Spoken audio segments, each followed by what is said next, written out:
Hey everybody, welcome to the show. I'm Jamie, and this is the best magicians you have never heard of.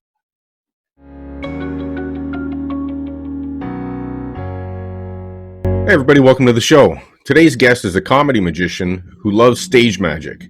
He has a passion for choreography, and he's also got his own show called Joke, Story, Trick. He's performed on Penn and Teller Fool Us. I want everybody to welcome Michael Kent. When I was young, I was fascinated by magic, but drumming was my main thing. I think that learning to play the drums as a child has really helped me learn magic. Hey Michael, how are you? I'm good, Jamie. Good to see you. Thanks for coming on the show. Yeah, man. We've tried to make it work, and we've both been pretty busy lately. You know, I watched some of your shows, so I have some insight into you now, a little bit Yeah. more information. I appreciate you tuning in, man. Yeah, I actually liked some of the shows. They were great. Thanks. So why don't you tell us a little bit about yourself and you Sure. and magic? So I grew up loving magic. Went to college thinking I was going to work, in marketing or something like that. And then immediately after college, I decided I was going to be a magician. I was doing restaurant magic for a while, and then I got a job in marketing. So after I did that for a few years, I decided, I think when I was 25, I decided that now's the time I'm going to be a magician. So I decided that, well, the shows that I was doing at the time that made a lot of sense to me and that were the most fun were college shows. Right. And after a few years, that became my living. I went from, 5 or 6 college shows a year to doing 80 to 100 college shows a year. And now I've been doing those for 16 years. So that's been my main bread and butter. I still do a fair amount of corporate work. I do military tours for performing for the troops, occasionally a cruise ship here or there. But colleges have been the bread and butter for the last decade and a half. And so obviously when this pandemic hit, man, that's everyone took it hard in terms of canceled shows. But I seem to remember my friends and I performing in colleges. It came quick because they were on the forefront of saying, "Oh crap, we can't do these events. We've got all these students living together," and it was real quick that all the shows just went away. But they also were very fast on the uptake to do the virtual performances. So yeah, that's kind of what I do. I do a comedy show. I do like a stand-up comedy style magic show, and my moniker is Comic Magician Smartass, and my rule is that everything I do in the show has to be at least 2 of those 3 things. That's Okay. kind of the filter, right? I would think you're getting that done from what I've seen so far. I mean, it's if I do something that's truly my personality, that's what it's going to end up being. Right. So, The college ones, how are the audiences there? Are they rowdy, college kids? Are they, what do they like to entertain? it really varies based on the school, based on the region of the country, based on what the event is. By and large, what I'm doing I'm performing in like a campus center usually, and it's not a rule, but it's quite often that the kind of kids that I say kids, the kind of students that come to a performance of a magic show at a college aren't like the rowdy jock type, like the frat boy type. That's not generally who's doing it. They're generally people who are very involved in campus, do a lot of the other activities on campus. Sometimes the socially awkward students, sometimes the quieter students, but the audiences I love. They're smart. They love pop culture. They are quick, and you can be very authentic and be yourself with a college audience. And the pace can be very like authentic. I can just talk on stage, and make that entertaining. So I love it. I love performing for college students, and my friend Christopher Carter, who's been performing in colleges longer than I have, he says you have to love college students to perform in the college market. If you're one of the people that say, "Oh, I don't understand this generation, this young generation," you're probably not going to like performing in colleges. You have to like being around the folks. I think about when I was in university and me doing magic there.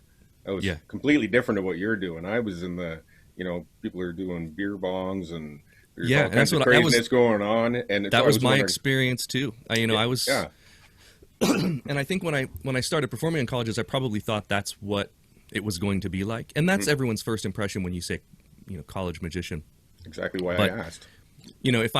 If I counted the number of times that people were drinking at my show in 16 years, it's probably maybe 3 gigs, 3 or 4, and in terms of like college sponsored events. Right. If I'm performing for a drunk crowd, it's on a military base or a corporate event. But the college, it's sort of the only reason that those budgets exist for college entertainers is it motivates the students to stay on campus and not go party off campus. That's how those student activities groups sort of, that's how they motivate their schools to give them that fee, is Right. that this is for on-campus entertainment, to enrich the community, to keep people, engaged and on campus. A great marketing plan. Yeah, yeah. Okay, we're going to jump in here for a little bit of a trick break, and here is Michael's performance on Penn and Teller Fool Us. Enjoy.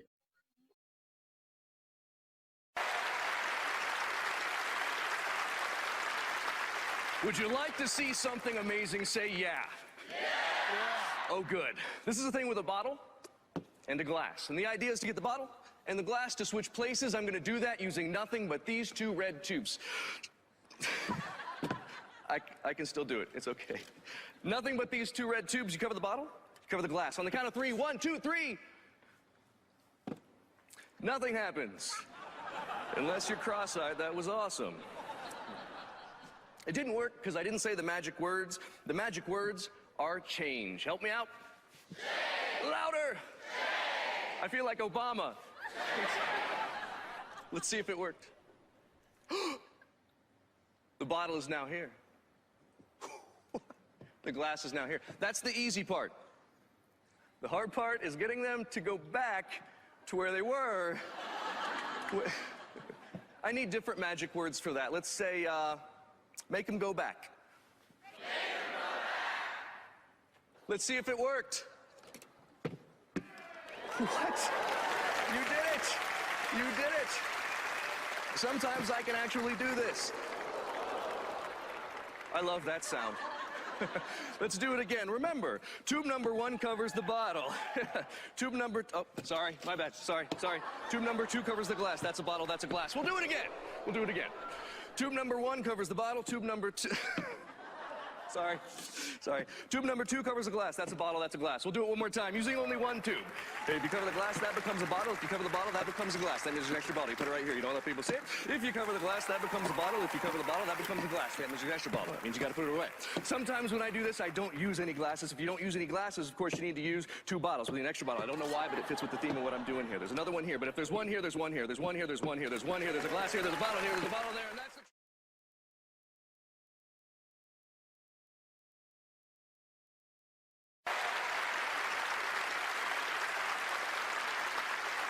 So, Michael, in this new era of trying to keep everybody happy and social situations that are becoming maybe racial or politically incorrect, Oh yeah. how far do we go with this in our magic? I'm so happy that we're talking about this because I am a member of a lot of the Facebook magic groups, and I see posts all the time where I see someone write something, and then I think, is that an opinion that you would share with an audience of people, specifically sexism, mild casual racism sometimes, and I don't think a lot of it's on purpose, but especially colleges are hyper aware of social issues, social justice, social equality, and I think it's awesome that they are. I think generally when someone complains about PC culture, my first question is, what is it that you wish that you could say that PC culture is keeping you from saying? It's usually something really nasty. Not always. There are gray areas in all of this stuff, and there are areas where PC culture goes too far. But a lot of the time, subscribing to the when in doubt, leave it out is the best method And especially in performing in colleges, a lot of entertainers think that they have to be edgier to perform in colleges.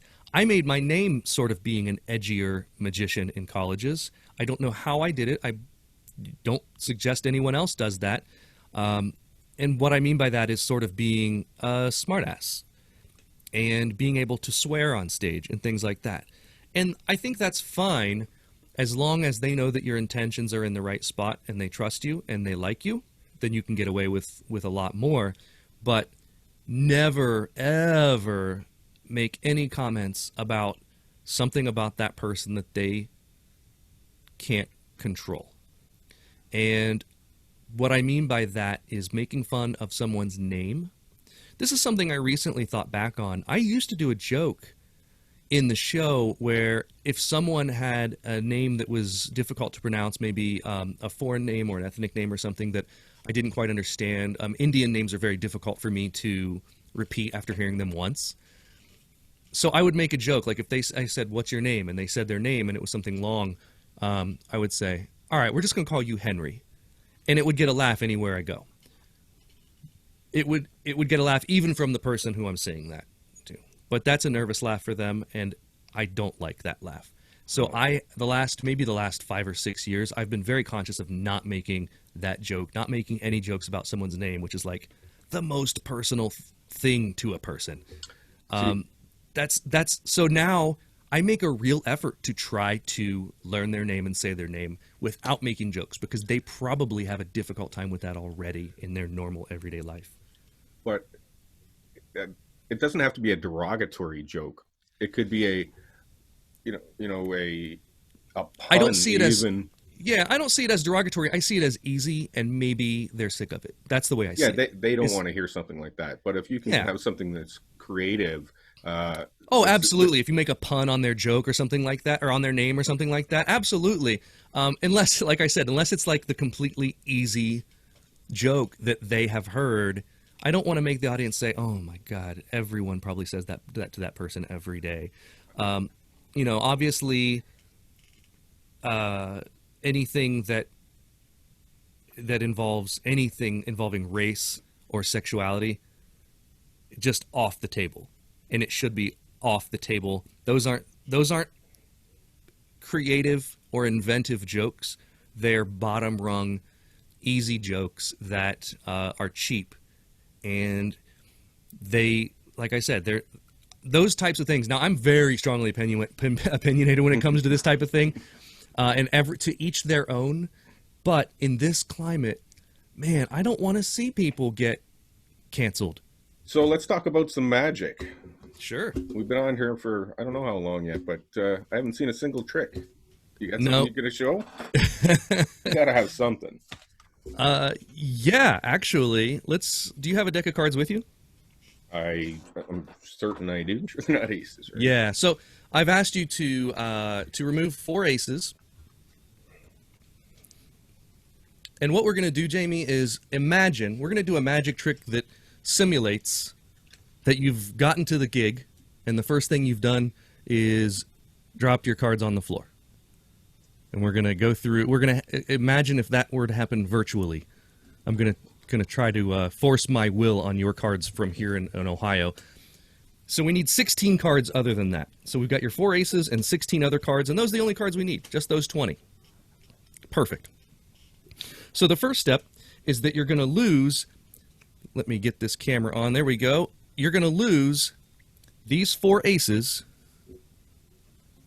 in those 16 cards. Do it face up. So those face up aces are somewhere among those 16 cards, just sort of messed up in there. And it's okay if there are 2 together, totally doesn't matter. And then I want you to overhand shuffle all of those cards. So go ahead and close that fan and overhead shuffle all the cards. Perfect. Now, I want to cut this in half, but I want it to be perfect. Since we have 20 cards here, let's count 10 cards to another pile. So we have 2 piles of 10. Now, either one of those piles, Jamie, I'd like you to flip over. Doesn't matter which pile.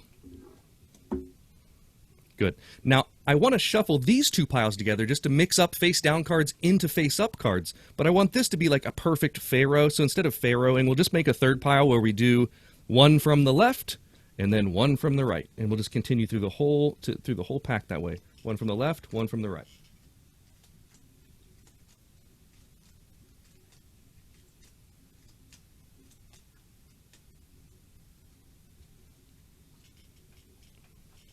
Good. Okay. So if you were to look through, they'd be pretty thoroughly mixed face up into face down right now. Let's deal 4 hands, just like we were dealing poker. Let's deal 4 hands from the left to the right, like 1, 2, 3, 4.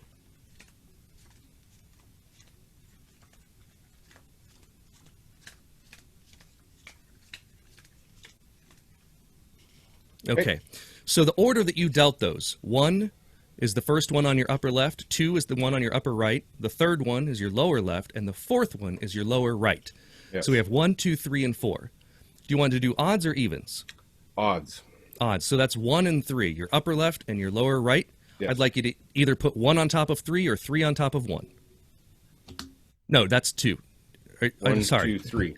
You're right. 1, 2, 3. You're right. That was right. Yeah, Yeah. I said it wrong. And then do 2 on top of 4. Or 4 on top of 2. Your choice. Well, I want to do it this way. Okay. It doesn't matter. Totally up to you. Now, either one of those piles, flip it over. There you go. Now let's riffle shuffle these 2 packs together.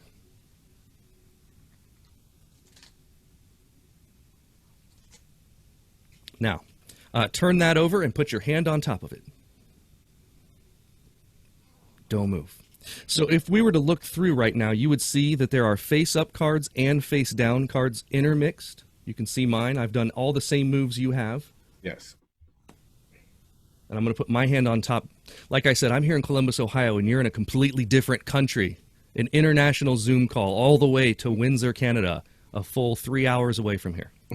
And even though we're so far apart, you're going to see all of my cards are now facing the same direction, except for those 4 aces that we began with face up. The rest are all face down. Now that's good, but even better than that, all the way there in Windsor, Jamie, spread those cards under your hand, and you're going to see something crazy. There are only 4 cards that are now face up, just the 4 aces. The rest are all face down. Crazy. That's incredible. Crazy. Thank you. Yeah, I wish that a virtual triumph, to do it virtually, wasn't so procedural. You know, it would be cool if there weren't, but in order to get someone else's cards to look the way you need them to look, it sort of just has to be procedural. This is Adrian LaCroix's virtual triumph. And it's something I've been playing with. I'm trying to find ways in the speech to sort of motivate the moves, you know, like we want this to be a perfect mix, so we're going to do this, and you know, like little things here and there, and I believe that's something that Adrian does in his performance as well, that he teaches it that way. But I really love the idea that if someone has the cards and they're doing the same moves that you're doing, that something was just amazing that they saw on your screen just happened under their hand. I think that's a really powerful moment. We talked earlier about understanding your audience or knowing your audience, and that's where that type of situation, being able to pick somebody that you're fairly confident that has held a deck of cards before and is, you know, not just going to drop them all over the place. So usually you're ahead of the game. That's like when you're picking an audience and you're walking around, you know how to pick out that group of 5 people that they're going to make it rock and roll, right? Yeah. And same idea. I'm much better at people in my stand-up show at picking who's the best than I am with close-up. I think probably because I've done it so much more. And you have more of an opportunity. You know, if you've got 100 people that are looking at you, after 20 minutes of them reacting to a multitude of different things that you've said, you've seen whose eyes are lit up, you've seen who's laughing at the jokes, you've seen who's talking with their friends, and you get an idea for what kinds of people you can bring on stage and who is good and who isn't. And each bit that I do in my show has a specific archetype of a person that I want for that bit. You know, for like the rope trick, I want someone who's I need 2 people who are not friends, So people from different sides of the audience. And I want people who are maybe like, I don't like to use the word weak, but like a weaker personality type, like someone who's not going to make jokes and move around a lot, because I need someone to sit real still. You know, whereas with the chicken trick, it's going to be a guy. If I can find a guy that looks like he's there with a lot of friends, that's the guy.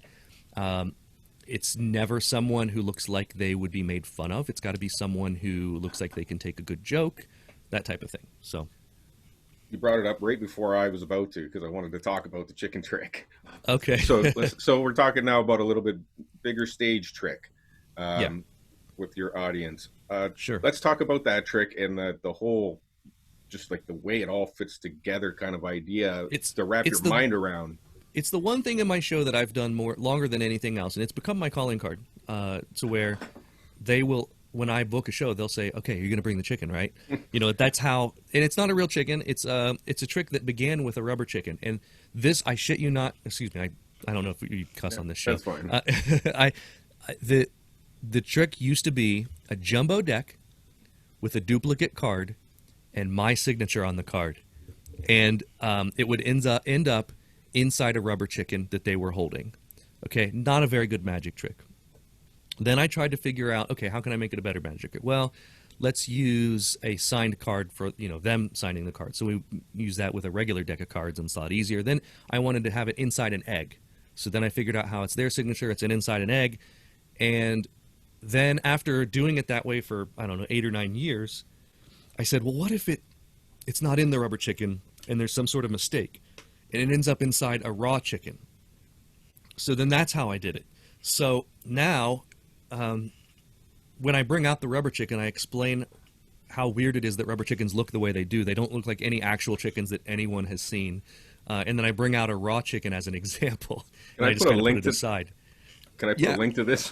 Please So, do. Yeah, absolutely. It's hilarious. Absolutely. So thank you. So so at the end of the trick, it's not in the real chicken; it ends up in the raw chicken, and I never say that. And everyone realizes it at the same time, and so there's this moment of, oh no, where everyone looks across the stage. And when I'm playing cruise ships, or if I have a theater that has intelligent lighting, there will be a special that lights up on that raw chicken at that moment, so everyone knows. It's kind of like, you know, as if there were a camera that just kind of panned over to it. Right. So there's. And then inside that was the card, right? It was the egg with the card. But then, when I was preparing for Fool Us, the bit that I was going to do on Fool Us, and that they accepted for me to do on the show, was the chicken trick, and I wanted to fool them. So I worked for a very long time. I worked with a friend of mine named Marty Miller. I worked with Brent Braun quite a bit. And my friend Eric Tate, we all sort of worked for months on how can this be still funny, still good, in possible location, but fool them. And we figured out a new method for the whole trick. It stopped being a card trick, and now it's a signed bill trick, and it's a real egg. So now inside that raw chicken is a real egg that they pull out of the chicken. You can show hands, you can show the egg, you can show a wine glass and crack the egg into the glass, and there's signed bills inside. And that's the way that that's the way it is now. So over a period of 20 years, this trick has changed tremendously, which has given me an amazing opportunity to write material that I know is going to work 100% of the time. And it's only polished because I've done it so many times. But then you go to move toward this virtual format, and none of it works. So now I do the chicken trick in the show, but there's no chicken. Literally, there's a chicken in the cabinet behind me, and it just acts as like an homage for anyone who has seen my act before. But there's an egg in a little glass in front of it, and it ends up being a bill to egg, just stripped down to bare bones. Becomes a lot less comedy, a lot more magic. Okay, Michael, so here's your chance. Pitch yourself, sell yourself. Tell us what's going on in your future and how people can get a hold of you.